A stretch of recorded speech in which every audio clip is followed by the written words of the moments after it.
Hey, everybody, it's Kathleen Jasper. And today I want to talk about a couple of classroom management questions that came up in our Facebook group for the new book, Teach, the new book that I just published. So in the book, I have a lot of classroom management tips, but a few of our members of this private Facebook group that we have for the book, which you are welcome to join, the link is in the description below, came up with some specific questions about their classroom. And one in particular came up, and I thought I would address it today. It is from a first grade teacher who was having trouble with keeping her students on task. And in the comment, because I was asking for, what do you guys want me to film? What are you having trouble with in the classroom? And she said that she has a group of 22 first graders who are having trouble staying on task. And when I asked her how many students are off task, she told me about 10. So we're talking half the class is off task. Now, a couple of things I'm going to say before we get into the actual strategy. First, when we feel like half the class is off task, half the class could indeed be off task. But sometimes, in my experience, I know that when I have a bad day, when kids aren't listening, when it feels like everybody is just a total jerk in my classroom, I tend to think more students are a problem than actually are. Now, I'm not saying that it's not 10 kids. It could be. But what I do suggest, and this has helped me a lot, is pulling your roster for the class and going down name by name and really seeing, okay, was this student off task? Maybe a little bit, but he turned in his work and he did a good job. And was this student? Sometimes when you do that, you realize it's 2 or 3 kids and not 10 or 15 kids. Now, I have been in a class, teaching a class, where half the class is unruly and out of control, specifically in my first year of teaching. And so it's definitely possible that many students are off task. So if 10 students are in fact off task, now we have to take a look at ourselves and say, all right, I need to get control of the classroom. Because if that many kids are off task, there's a breakdown somewhere. They don't understand the procedures. Maybe procedures weren't put in place properly because we're trying to do all these other things as well as teach.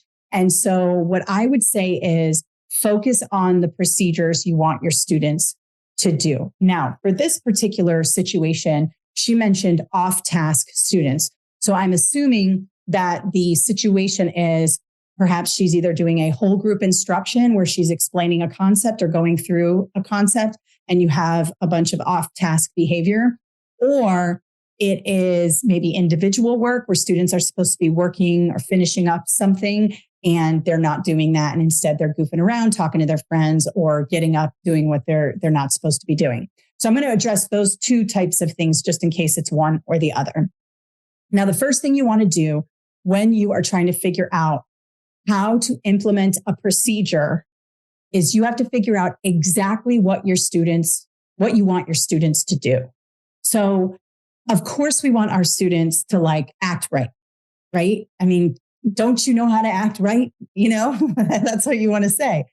But the thing is that they need explicit instructions. And this is true for adults too. I've led lots of professional development with teachers and adults, other assistant principals, and they need a lot of explicit instruction. So what you want to do is identify the 3 things you want your kids to do. Now, it might be more than 3. I recommend no more than 5, because if you have a list of 20 things on the board that you want your kids to do, it's going to get lost. So 3 most important things, right? So let's just say for my class, I'm a first grade teacher, and you're going to have procedures for lots of things as a first grade teacher. But right now we're going to focus on when I'm in front of the room, when I am speaking, I don't want anyone else to speak. So that's the first thing. When I'm in the front of the room, I want students to stop talking and look to me for instruction. Okay. Now this could be after they got done, while they're finishing up some centers or group work. Perhaps they've been working with their shoulder partners on something, or maybe there's just a little bit of chaos in the room and you want to bring it down. When you stand in the front of the room, you want students to stop talking, and look up at you for further instruction. Those are the 3 things. Stop talking, and look at me for further instruction. All right. So now that you have those 3 things in your mind, you know what you want them to do.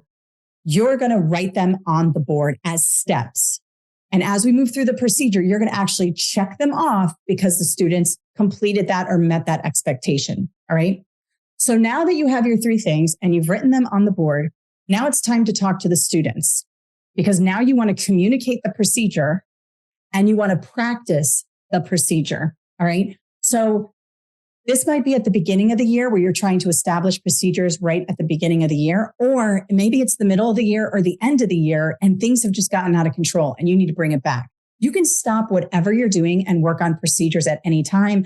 I've had to do it, sometimes twice a week in my class because people forget. So what you want to do is stop all instruction, because if you try to teach through this dysfunctional classroom, they are not going to be able to learn. If 10 students are off task, nobody's learning anything in the classroom and you are driving yourself crazy. All right. So we are going to stop instruction. You're going to come to the front of the room and you're going to say, students, friends, ladies and gentlemen, however you address your students. I don't use friends because I'm not their friend. I'm a teacher and I'm their teacher, their mentor, their coach. They don't need more friends. But some of you like the word friends. That's cool. I just had a different approach in my classroom. I was young when I started teaching and we needed that line because I was not their friend.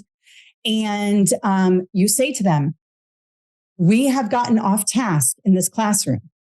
And I feel that you are not meeting my expectations for group work, individual work, whole group instruction, whatever it is, maybe all 3. And so today we're going to go over the procedure and we're going to practice the procedure of when I am in the front of the room.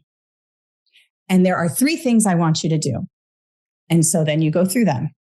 When I'm standing in the front of the room with my hand up, that's what I used to do because I was a high school teacher. So I would just have to walk in the front of the room and they would all look at me and stop because we practiced the procedure. Some elementary school teachers have this really cool thing I've seen on TikTok. They have these little doorbells on their lanyards. And they click a doorbell. And when they stand in the front of the room and they click that little doorbell, it goes ding dong. And all the kids look up at the front of the room because you're training them, right?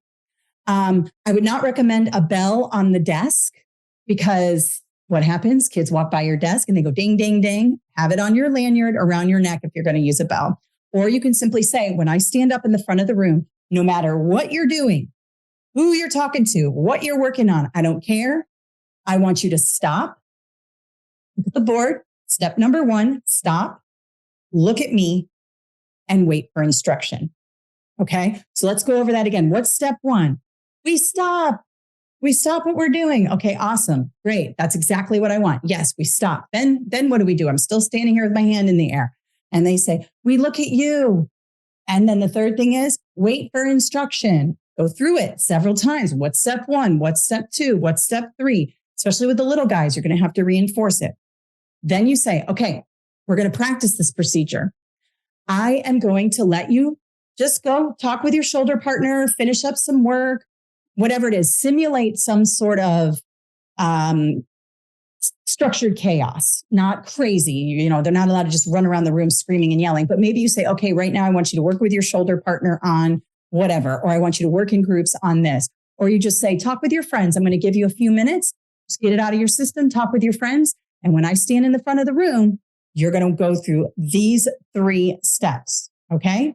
Now is the part where let them kind of get a little bit disorganized. Okay. Because that's the point. You want to be able to stand in the front of the room with your hand up and get them back. Right. So you don't want to do it right away and be like 20 seconds later, you're standing in the front of the room because they're going to be looking at you. They're going to be like, is she going in front of the room yet? Is she going in front of the room yet? So what you want to do is let them talk for 2 minutes. Catch them off guard because that's how it's going to be in a normal day.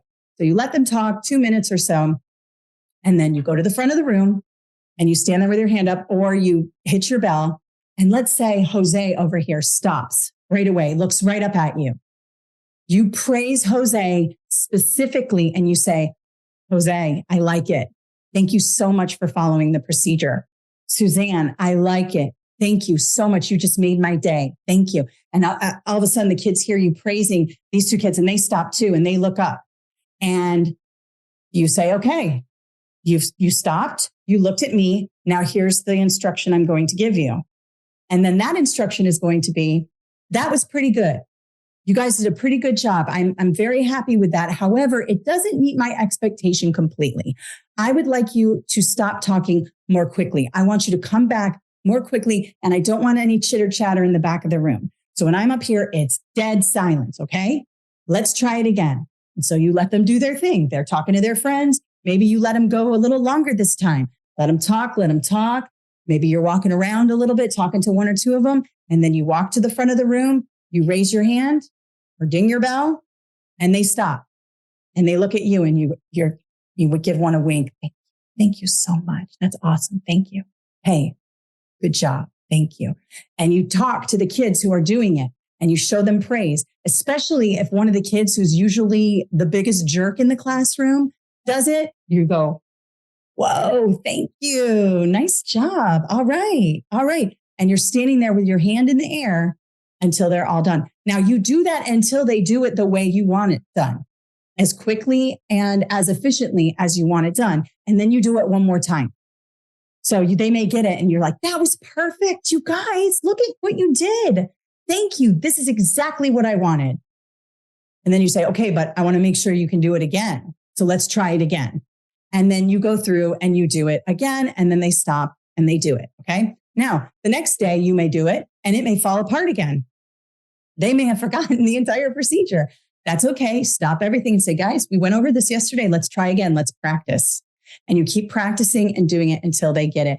It won't take long to get that procedure down. The other thing you can do is throw one of the kids, throw a couple of the kids who stop a piece of candy. Now, I know people are like, candy is external rewards and extrinsic rewards, and they don't work. It does work. However, you have to be careful when you're giving something like candy to the students, because if you don't have candy one day, they say, well, where's my candy? I stopped talking. Where's my candy? I did this. So you kind of have to figure out when the best time is to do that. I use candy all the time. It works.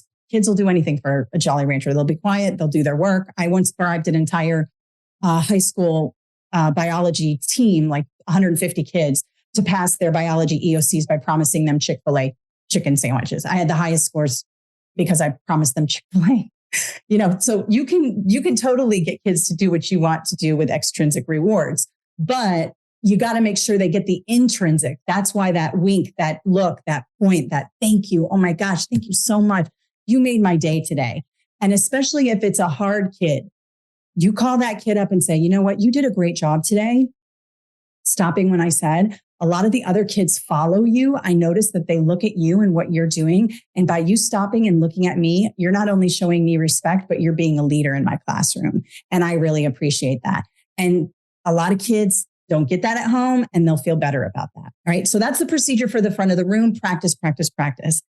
The second thing is, now that might have been when the kids were off task. So again, I don't know what was specific about this scenario. So I'm doing another scenario. So let's say you're in whole group instruction and everything's going great. They've done the procedure. You've put your hand in the air. They've stopped, looked at you. You've given instruction. Okay, we're going to start our whole group instruction. I'm going to go over a PowerPoint or whatever it is you're doing. If it's first grade, it might be, I don't know. I wasn't a first grade teacher, but whatever it is, the teacher does part of the lesson. Okay. And you say, there is no talking while I'm talking. All right. And so this is the next procedure you want them to do. The 3 things you want them to do during a whole group is you want them to pay attention, look up at you. There is no talking. And when they have a question, they raise their hand. Let's say those are the 3 things I want during whole group instruction. Now, there are other things I would like to happen in whole group instruction, but those are the 3 most important things I want done. So we practice. All right, guys, we're going to start our whole group instruction. These are my expectations during whole group instruction. Number 1 on the board. When I am in the front of the room talking, I want no talking from any of you. You will have your chance to talk. You will be able to ask questions. But when I'm speaking, I don't want anybody else talking. And the thing that I used to do that used to really resonate with my kids, I would say to them, when I'm up here giving a presentation, I have major ADHD. And if someone's talking in the back of the room, it completely, I can't concentrate and I can't think. And so when I'm giving the presentation, I need you to be quiet. Do you know how many kids resonated with that because they all have ADHD and they're like, oh, I get it, So communicate with them. Like, I find it really difficult to do this presentation when you're talking, not because you're talking annoys me, but because my brain now is over there and not over here. So if you could please, I would love it if you could give me the silence I need to be a good teacher. All right. Then the next thing is, I want you, when you're ready and you have a question, I want you to raise your hand. And so that's a big procedure you want to do because you don't want unison responses to your questions. You want students to raise their hand. And so you say, I'm going to take every question you have, but I want you to raise your hand. If you want to answer a question, I want you to raise your hand. All right. And the third thing is, you want them to pay attention and to engage in the whole group instruction. Okay. So now we practice. All right, guys, we're going to do our whole group instruction. These are the 3 things I want you to do. We're not talking when I'm talking. All right. I need silence when I'm presenting because I need to concentrate. And so I appreciate your cooperation in that. The second thing I want you to do, when you have a question or when you want to answer a question, you're going to raise your hand. And the third thing I want you to do is engage in this, pay attention, ask questions, and do the work, whatever it is. Maybe they're filling something out while you're talking. Maybe they're writing notes, whatever it is, you want them to do that. Okay. So we say, all right, let's go. Now, here's another tip for whole group instruction. Timers work really well with students. I love a timer because, again, I have ADHD. So I like to look and see, oh, God, I only got 2 minutes left of this.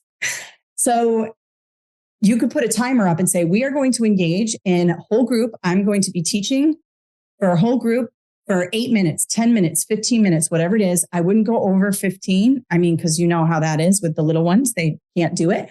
So 10, 8, something like that. When we're done and you give me your undivided attention during this activity, I'm going to give you 2 minutes to talk with your friends. So give me 8 and I'll give you 2. And right there, I know you shouldn't have to negotiate with students and they should just do it. Well, you know what? That's not how life works. Okay. People want a reward. And that right there is an intrinsic reward because they get a break. They get to chill. They get to talk to their friends. You could say you can work on something that you need to work on for your grade, or you can just sit back for 2 minutes and talk with your friends for a minute, and then we'll move on to the next activity. All right. So give me 8. I'm going to give you 2. And then you set the timer and your procedure is on the board. You walk to the front of the room. You look, they're quiet. You thank them. That's exactly what I need you guys to do. Thank you so much. Let's get started. You start talking, whatever it is. You might say, what questions do you have? And somebody might call out, I want to know. Hang on, let's try this again. All right. What do? We raise our hand when we're asking a question. I'm so excited that you're engaged in the lesson and you want to ask a question. That's amazing, but I need you to raise your hand. So you ask it again. All right, what questions do you have? And the kid raises his hand, and then you can go from there. It's practice over and over again. Don't try to teach through it. Now, if at any time they break it, I'm up at the front of the room trying to teach my whole group instruction, and I got 5, 6, 7, 8 kids off task. Now we've got chaos. I stop what I'm doing. I move my position to the front of the room. Maybe I'm over to the side by where my computer is so I can project something, or maybe I don't know where I am. You stop. You stand in the front of the room, hand up. And then you start praising everybody who has done it. And you keep doing it. And let's say those 8, 5, 6, 3, whatever don't do it. You say, okay, we're going to have to go back and practice this procedure again. All right, everybody, we're going to practice the procedure of what we do during whole group instruction.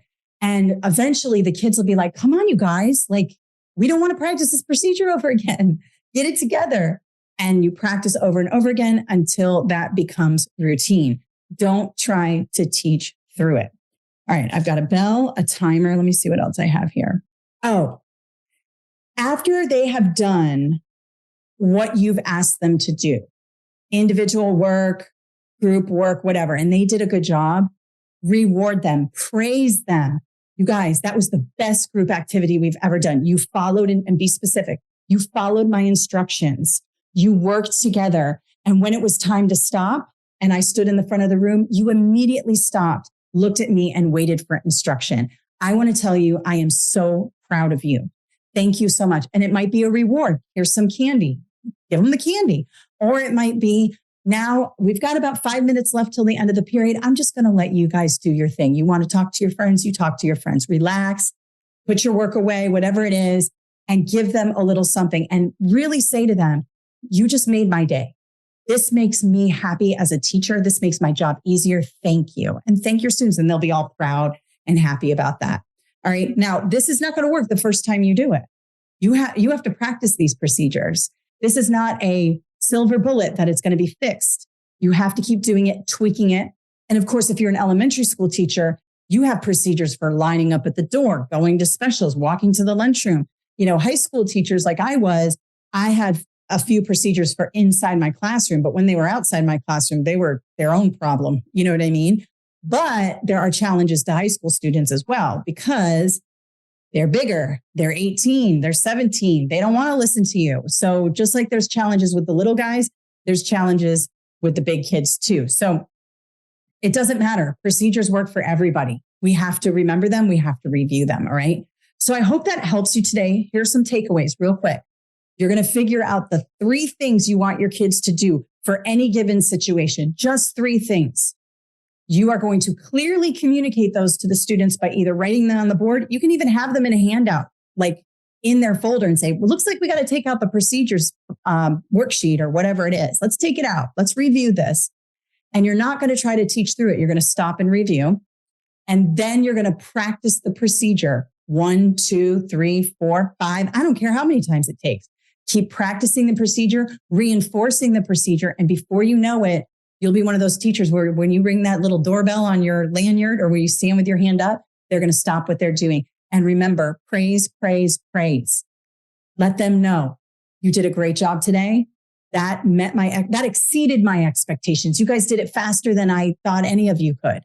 Thank you so much. All right. So I hope that helps. I recorded this today for Peggy and our Facebook group. And if you have more questions, put them in the comments below and I'll do more videos on different things. Again, remember, I'm in an office right now with no children. I mean, I get it. Like, you've got all these kids and I know that this can be really hard, but this worked for me. When I taught in a classroom, I had 150 students, not all at once, but over the course of the day. I was slammed. I had all kinds of behavior problems. I had kids on IEPs, all kinds of stuff. And these were the things that worked for me. So yes, I know, very nice and quiet in here. Nobody is, yelling and all of that, but these things work, I promise. And let me know what you think. And if you have any more questions, I'm happy to film more videos. Have an awesome day.